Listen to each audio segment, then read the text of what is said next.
욥기 42장 1절부터 제가 읽겠습니다. 욥이 여호와께 대답하여 이르되 주께서는 못하실 일이 없사오며 무슨 계획이든지 못 이루실 것이 없는 줄 아오니 무지한 말로 이치를 가리는 자가 누구니이까. 나는 깨닫지도 못한 일을 말하였고 스스로 알 수도 없고 헤아리기도 어려운 일을 말하였나이다. 내가 말하겠사오니 주는 들으시고 내가 주께 묻겠사오니 주여 내게 알게 하옵소서. 내가 주께 대하여 귀로 듣기만 하였사오나 이제는 눈으로 주를 배움나이다. 그러므로 내가 스스로 거두어드리고 티끌과 제 가운데에서 회개하나이다. 여호와께서 욥에게 이 말씀을 하신 후에 여호와께서 대만 사람 엘리바스에게 이르시되 내가 너와 내 두 친구에게 노하나니 이는 너희가 나를 가리켜 말한 것이 내 종 욥의 말같이 옳지 못함이니라. 그런즉 너는 수소 7과 순양 7을 가지고 내 종 욥에게 가서 너희를 위하여 번제를 드리라. 내 종 욥이 너희를 위하여 기도할 것인즉 내가 그를 기쁘게 받으리니 너희가 우매한 만큼 너희에게 갚지 아니하리라. 이는 너희가 나를 가리켜 말한 것이 내 종 욥의 말같이 옳지 못함이라. 이에 대만 사람 엘리바스와 수아 사람 빌닷과 나아마 사람 소발이 가서 여호와께서 자기들에게 명령하신 대로 행하니라. 여호와께서 욥을 기쁘게 받으셨더라. 욥이 그의 친구들을 위하여 기도할 때 여호와께서 욥의 공경을 돌이키시고 여호와께서 욥에게 이전 모든 소유보다 갑절이나 주신지라. 이에 그의 모든 형제와 자매와 이전에 알던 이들이 다 와서 그의 집에서 그와 함께 음식을 먹고 여호와께서 그에게 내리신 모든 재앙에 관하여 그를 위하여 슬퍼하며 위로하고 각각 캐십 하나씩과 금고리 하나씩을 주었더라. 여호와께서 욥의 말년에 욥에게 처음보다 더 복을 주시니 그가 양 14,000과 낙타 6,000과 소 1,000결이와 암나귀 1,000을 두었고 또 아들 7과 딸 3을 두었으며 그가 첫째 딸은 여미마라 이름하였고 둘째 딸은 그시아라 이름하였고 셋째 딸은 게렌합북이라 이름하였으니 모든 땅에서 욥의 딸들처럼 아리따운 여자가 없었더라. 그들의 아버지가 그들에게 그들의 오라비들처럼 기업을 주었더라. 아멘. 아멘. 예, 욥기는 참 우리 인생에 대한 답을 많이 주고 있습니다. 욥이 얼마나 착하게 살았는지는 우리가 이제 어디에 보면 나오느냐 하면은 욥기 31장에 보면은 욥은 우리 인간이 살아낼 수 있는 어찌 보면 최대 한도를 살아냈어요. 남의 집에 물건을 한번 탐낸 적도 없고 남의 아내에 대해서 눈길을 한번 준 적도 없고 만약에 그랬다면 내 아내가 그 남자의 아내가 되길 자기는 자신했고 자기가 다른 사람의 재물을 탐했으면 자기 모든 것이 거기에 가도 좋다고 그런 것처럼 우리가 욥의 삶을 보면은 사실 우리 인간으로서는 야 이렇게 착한 사람이 있을까 정말 우리가 생각할 수도 없는 그런 어려운 삶을 살았습니다. 그런데 이제 갑자기 하나님께서 사탄이 이제 시험을 하고자 하니까 하나님께서 허락하셨죠. 그래서 욥의 인생이 그야말로 우리 인간이 생각하는 그 모든 고난을 다 당했습니다. 자식들이 죽고 부인이 와서는 하나님을 욕하고 죽어라 하고 그 다음에 재물은 다 뺏겨버리고 그래가지고 제에 앉아가지고 긁고 있는데 모든 몸에 또 종기가 나가지고 친구들이 와서 하는 말이 하나님이 어려우신데 하나님 이유 없이 당신에게 이렇게 고난을 주겠냐고 네가 분명히 죄가 있을 거다. 친구가 위로하러 와서 하는 말이 그 말인 거예요. 그러니까 욥 입장에서는 환장할 노릇인 겁니다. 아무리 자기가 생각해도 그 친구들 말처럼 그렇게 비난받아야 될 이유도 없고, 그러니까 요법은 너무 억울한 거예요. 하나님, 정말 내가 뭔 죄를 지었습니까? 좀 설명 좀 해주십시오. 하나님, 살아계시면. 하나님, 내가 이렇게 옳게 살았는데 하나님께서 이렇게 저에게 공격을 주시고 화살을 쏴서 고통을 주시면 하나님이 불의하신 거 아닙니까? 여기까지 이제 간 상태였어요. 그런 다음에 이제 하나님께서 38장부터 그 요업에게 이제 나타나셔가지고, 참 우리 같으면 그래, 네가 이렇게 고난이 많았는데 사실은 내가 이것 때문에 고난을 사단이에게 허락했어, 이렇게 설명하시면 좋은데, 요 보고 이제 물어보는 거예요. 내가 이 땅에 기초를 낳을 때 너가 옆에 있었냐? 너가 바닷물이 태에서 나올 때 너가 지켜봤냐? 바닷물이 넘치지 않도록 내가 그 담을 쌓을 때 너가 지켜봤냐? 바다 밑속을 걸어봤냐? 그 다음에 사자가 먹이를 찾을 때 굶주리게 하는데 그 누가 먹이를 준 줄 아느냐? 그 다음에 까마귀가 새끼가 배고파서 지저귀는데 그 먹이를 누가 주는 줄 아느냐? 아무런 욥 입장에서는 얼토당토하는 이야기인 거예요. 자기는 하나님, 제가 뭘 잘못했습니까 도대체? 좀 답 좀 해주십시오. 이렇게 이야기하는데 하나님은 천지창조 이야기를 쭉 하시는 거예요. 내가 물을 가늘게 끌어올려서 비를 구름을 보자기로 산 걸 너가 아느냐? 번개가 칠 때 그게 어디로 날아가는지 너가 아느냐? 베헤못이 얼마나 큰 짐승인데 이걸 내가 왜 힘있게 만드는지 아느냐? 리워야단을 이렇게 무섭게 만든지 아느냐?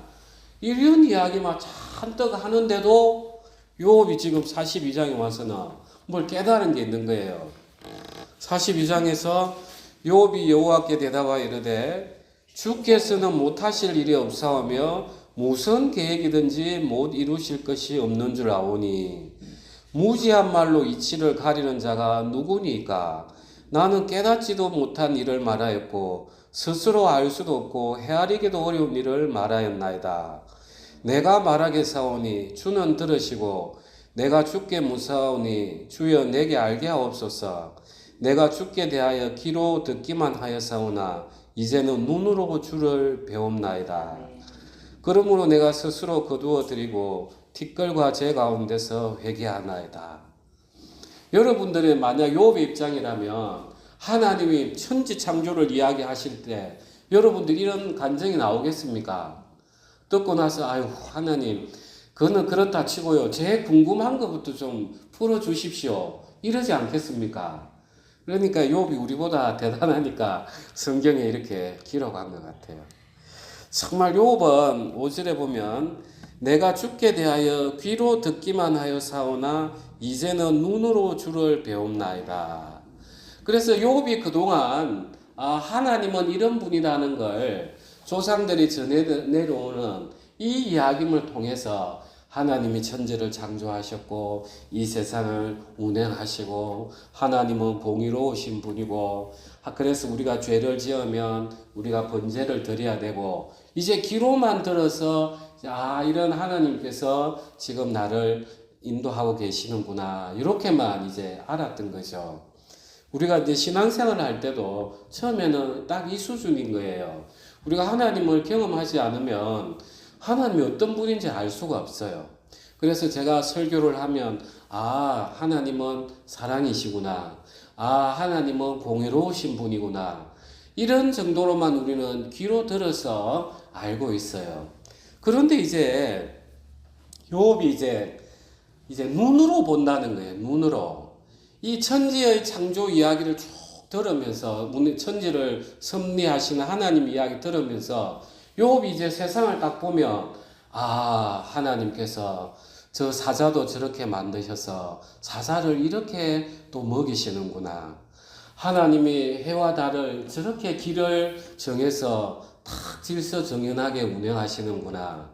하나님께서 정말 비도 하나님이 밑에 있는 물을 가늘게 뽑아 올려가지고 또 내리시는구나 하면서 모든 자연을 통해서 하나님을 발견하게 된 거예요. 여러분들 그 수준에 와 있습니까? 아직 안 와 있죠? 그 와 있으면 여러분들도 역적해야 돼. 생명책에. 그러니까 욥이 이제 눈에 한번 떠여진 거예요. 이게 진짜 우리가 지금 신약시대 같으면 성령의 조명하심이죠. 그 크신 하나님의 능력, 하나님의 주권, 하나님의 섭리를 딱 보고 나니까 이 욥은 이제 자기 위치를 알아낸 거예요. 아, 내가 피조물이구나. 내가 정말 피조물이었구나. 그러니까 이제 사실 하나님의 섭리를 우리 인간이 알 수가 없어요.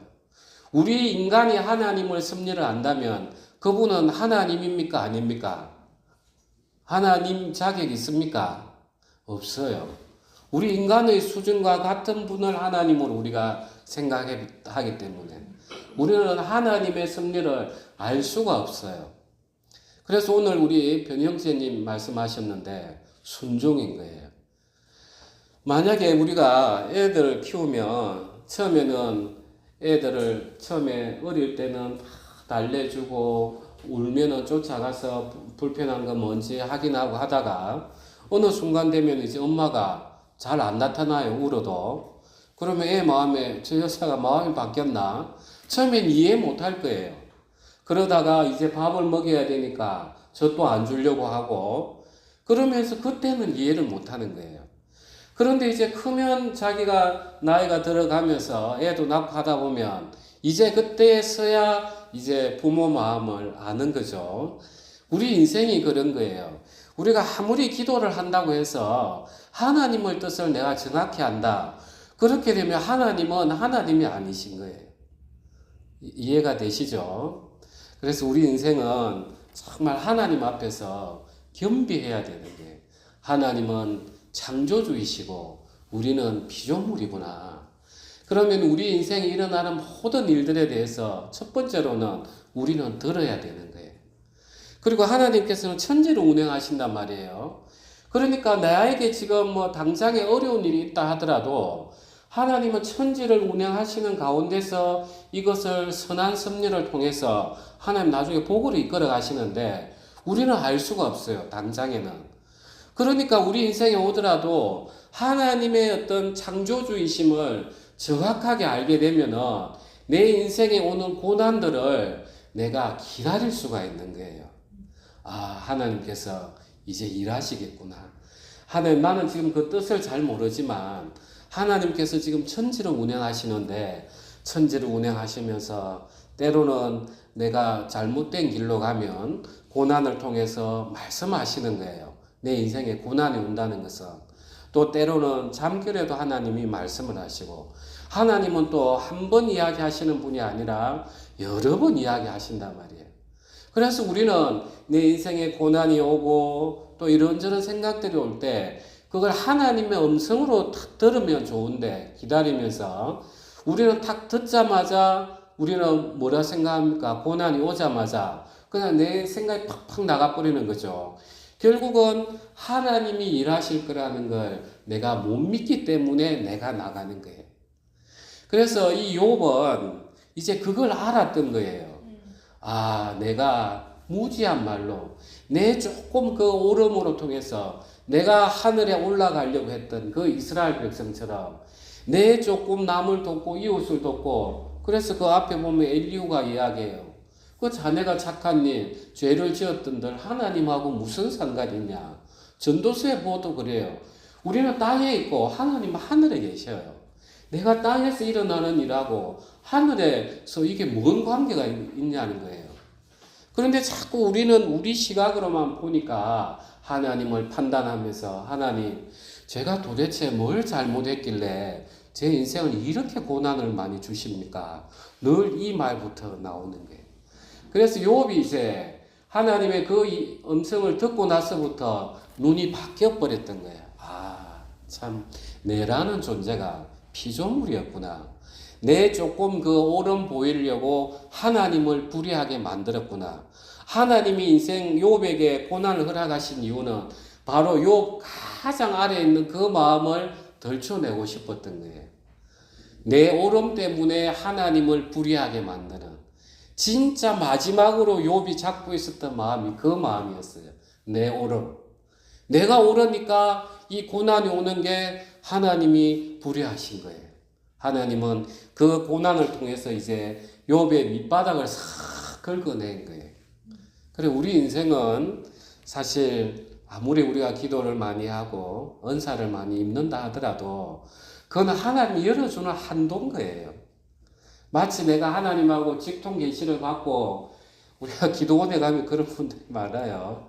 그는 교만이에요. 교만. 우리는 늘 겸비해야 돼.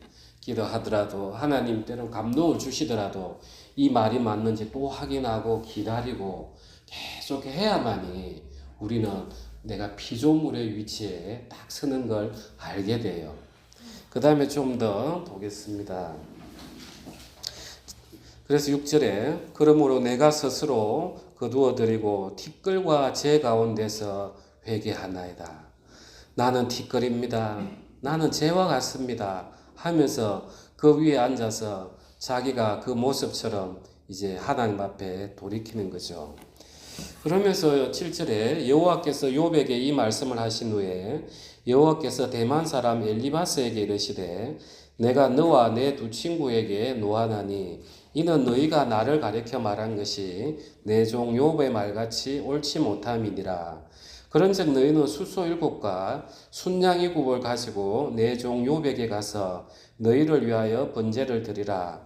내 종 욥이 너희를 위하여 기도할 것인즉 내가 그를 기쁘게 받으리니 너희가 우매한 만큼 너희에게 갚지 아니하리라. 이는 너희가 나를 가리켜 말한 것이 내 종 욥의 말같이 옳지 못함이라. 아멘. 참 이 친구들은 그냥 가만히 있었으면 수소 7, 순양 7 손해도 안 봐요. 그죠?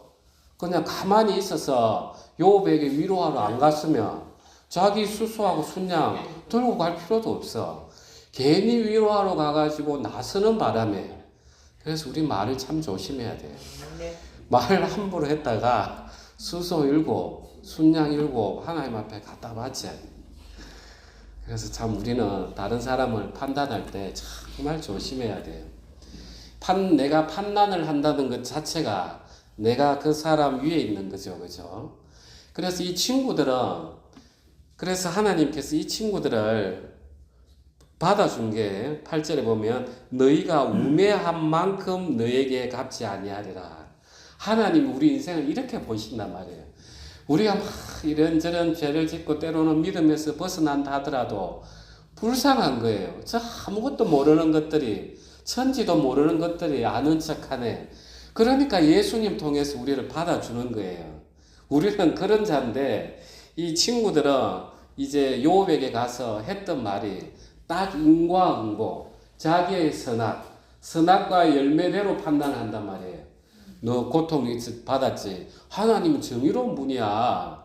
그러니까 네가 고통을 받는 거는 네가 죄가 있다는 거야. 딱 그야말로 이분법적인 그 사고인 거예요. 만약에 그랬다면 예수님이 오시면 됩니까? 안 되죠. 그죠? 예수님 오시면 안 돼요. 우리는 죄 아래 있었으니까 당연히 심판받아야 마땅하잖아요. 그런데 예수님이 오셔가지고 우리를 속죄 제물이 되면은 이 친구들 말이 맞다면은 하나님이 불의하신 분이야. 인과응보의 입장에서 보면. 그러니까 이 친구들은 자기들 눈으로만 하나님을 판단하고 있는 거예요. 정말 우리가 알면 뭘 알겠습니까? 솔직히. 우리는 아는 게 인간이 유한하고 너무 한계지워졌기 때문에 할 수 있는 게 거의 없어요. 그래서 하나님께서는 이 친구들을 우매해서 그냥 봐줘요. 그런데 그 다음에 궁금한 거예요. 아니, 욥도 똑같이 하나님을 원망했는데 왜 욥 보고 제사를 지내라고 하지? 그 생각도 들죠. 그래서 하나님께서는 욥의 회개를 통해서 그 욥의 관계를 회복시켜 주는 거예요. 그래서 이 친구들이 욥에게 수소와 그 다음에 순양을 가져가서 번제를 지내고 죄가 용서가 되면은 친구하고 관계도 이제 회복이 되고 하나님하고 관계도 이제 회복이 되는 거예요. 진짜 일석이조로 하나님께서는 욥과의 관계가 딱 욥이 회개하고 관계가 딱 만들어지니까 이제 친구하고의 관계도 딱 만들어주는 거예요. 하나님이 이렇게 우리를 참 전체적으로 땅도 평화롭게 하시고 하나님하고 관계도 평화롭게 하시고 그 다음에 이제 우리가 13절로 한번 가겠습니다. 또 아들 7과 딸 3을 두었으며 그가 첫째 딸은 여미마라 이름하였고 둘째 딸은 그시아라 이름하였고 셋째 딸은 게렌합북이라 이름하였으니 모든 땅에서 욥의 딸들처럼 아리따운 여자가 없었더라. 그들의 아버지가 그들에게 그들의 오라비들처럼 기업을 주었더라. 그 아들도 7 있고 딸이 3이 있는데 아들 이름은 하나도 안 나와요. 그런데 이제 딸 3명 이름이 나오는 거예요. 저는 이제 목회를 하니까 이런 것들이 궁금한 거예요. 왜 딸 이름을 또 이렇게 지었지? 예. 그냥 목회를 안 했으면 그냥 읽으면 끝이죠. 저는 이런 게 궁금한 거예요. 그래서 여미마 하는 뜻은 뭐냐면 비둘기 또 햇살 밝음 이런 뜻을 가지고 있어요. 그래서 비둘기는 평화를 나타내죠. 그 다음에 노아의 홍수 이후에 비둘기가 감람나무 잎을 가려왔듯이 재창조, 새로운 창조 이 뜻을 나타내요.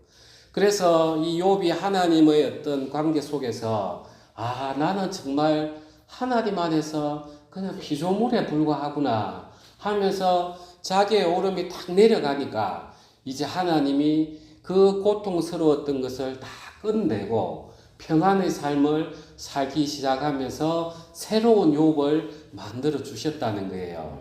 이름을 그래서 그렇게 지은 거예요. 이걸 제 해석이 아니라 우리가 창세기에 요셉이 2 아들을 낳았죠. 첫 번째가 누굽니까? 므낫셋, 두 번째가 에브라임. 므낫셋 이름은 잊어버리다는 거예요. 하나님께서 정말 요셉이 애국에서 얼마나 고통스러웠습니까? 형들에게 팔려와가지고 형들로부터 이제 자기가 총리가 되고 결혼을 해서 애를 낳았으니까 이제 그 모든 고통들이 잊어지는 거예요. 그래서 이름을 첫 번째 장자 이름을 므낫셋이라 지은 거예요. 그 다음에 이제 두 번째를 에브라임이 부요하다, 풍부하다 뜻이에요. 그래서 내 모든 지난 일들이 이제 하나님이 말끔 있게 해주시고 이제 나에게 큰 소산을 주시는구나. 이 지금 욥도 똑같은 거예요. 그 다음에 이제 둘째 딸은 그시아, 케시아, 크시아 이렇게 하는데 이는 우리가 그 향재료입니다. 향재료. 이거는 이제 불태우는 향도 되고 이걸 쫙 짜면 기름도 돼요. 우리가 안수 받고 할 때. 그래서 이거는 하나님 앞에 이제 관계가 회복됐기 때문에 기도도 회복되는 그 향이 되고 기도가 회복되니까 거룩한 삶을 살 수 있는 기름 부음을 받는 그래서 둘째 아들은 딸은 그시야 이렇게 하는 거예요. 그 다음에 셋째 딸은 게렌합북이라 이는 뭔 뜻이냐면 우리 여자분들 이렇게 눈 화장하죠. 끝에 꼬리를 살짝 지켜 올리죠. 그죠? 예, 눈 화장하면서 그래서 눈 화장 뿔 이런 뜻인데 눈 화장하면서 끝에 착 올리면은 멋있어 보이잖아요. 화려하고. 그래서 화려함 뜻이에요. 화려함. 예, 화려함. 예. 눈 화장 끝에 뿔. 그래서 화려하고 모든 것들이 회복이 된 그런 모습을 나타내는 거예요. 신기하죠? 그래서 이 욥이 이 모든 것들을 취할 수 있었던 것은 다른 게 아니었어요. 정말 하나님을 그야말로 창조주 하나님으로서 그 다음에 자기는 피조물로서 정말 내가 하나님 안에서 내가 이 모든 것들이 있구나 하면서 여호와를 그때 비로소 인정을 하니까 나에게 오는 모든 것들이 이제 다 받아들여지고 순종이 되지면서 하나님을 원망했던 마음이 딱 내려가 버리니까 하나님이 이렇게 복을 주시는 거예요.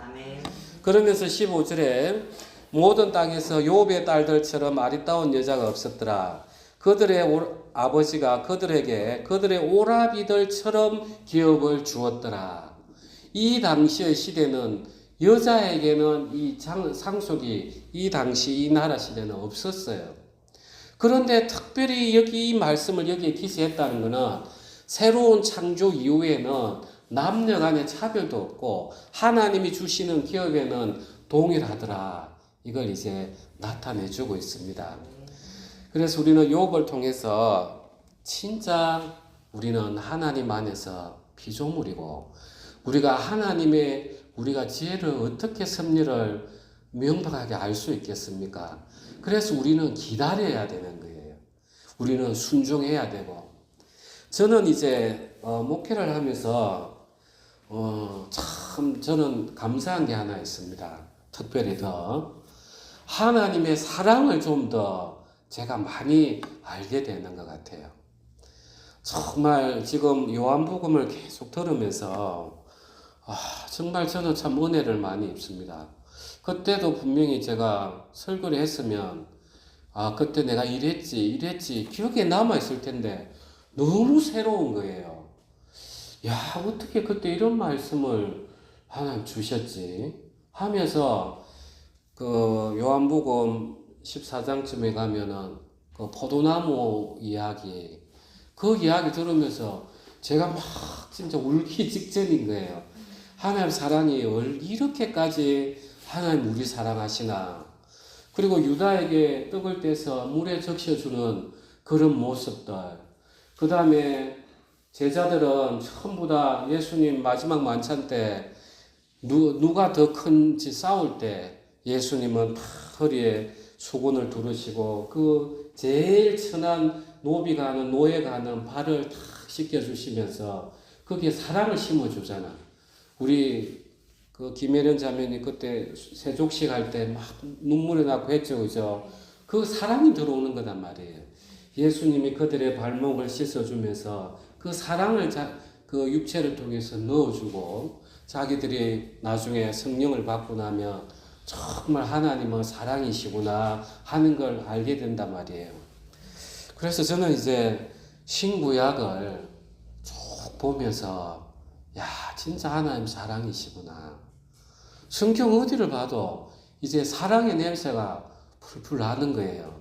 그래서 오늘 또 부산에서 올라오면서 그 아가서를 또 쭉 읽는데 얼마나 이 남녀 간의 사랑을 통해서 하나님의 우리에 대한 사랑을 철저히 이렇게 표현하는지 너무 좋은 거예요. 그래서 똑같은 어려움이 온다 하더라도 저는 그런 힘이 좀 생겼어요. 이거조차도 하나님 날 사랑하시기 때문에 허락하시는 거다.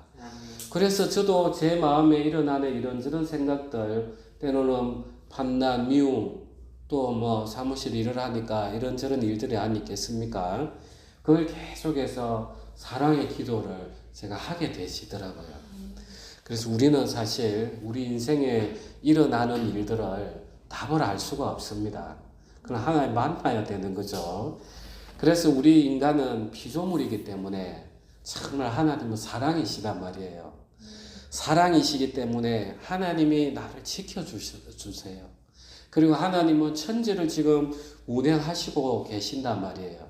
그래서 우리는 피조물로서 그 사랑 안에서 우리는 하나님의 말씀을 기다려야 되고 순종해야 되고 그 가운데서 우리는 이 믿음의 발걸음을 걸어가야 되는 것입니다. 아멘. 그렇게 되면은 우리 인생이 정말 고난 속에 있었던 것들이 하나님 안에서 기다려지고 진짜 기쁨이 오고 똑같은 상황이지만 다르게 될 때 하나님께서는 첫째 딸은 여미마라 이름하였고 둘째 딸은 그시아라 이름하였고 셋째 딸은 게렌합북이라 이름하였으니 이것처럼 하나님께서 우리 마음 가운데서 고난을 끝을 나게 해주시고 그 고난이 끝난 새로운 삶을 살아가면서 우리가 그 고난 속에서 단련되어졌던 연단되었던 그 거룩한 삶을 통해서 하나님과의 기도의 관계가 회복되지고 그로 인해서 우리가 더욱더 영광스럽게 살아갈 수 있는 것입니다. 아멘. 우리 기도하겠습니다.